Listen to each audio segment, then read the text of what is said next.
अजनबियों को इम्प्रेस करने के लिए गाड़ियों और फेक लाइफ के स्क्रीन शॉट्स दिखाकर सस्ती वाह समेटने वालों, एक कड़वा सच सुनो।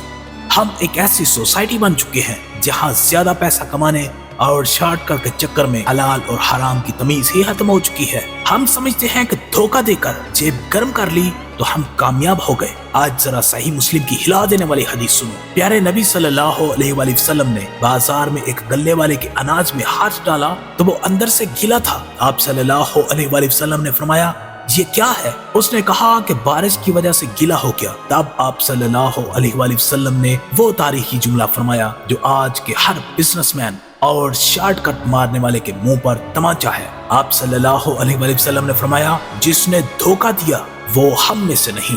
गौर करो इस लाइन पर। अगर तुमने अपने काम में, अपनी डीलिंग में या सोशल मीडिया पर लोगों को धोखा दे रहे हो तो तुमने अपना नाता ही रसूलुल्लाह से तोड़ दिया। हराम के पैसों से आरजी ब्रांड्स तो बन जाएंगे, लेकिन आखिरत का खसारा कौन पूरा करेगा? धोखे की ये फेक लाइफ बंद करो, इससे पहले कि तुम्हारा सब कुछ मिट्टी में मिल जाए। फैसला अब तुम्हारे अपने हाथ में है।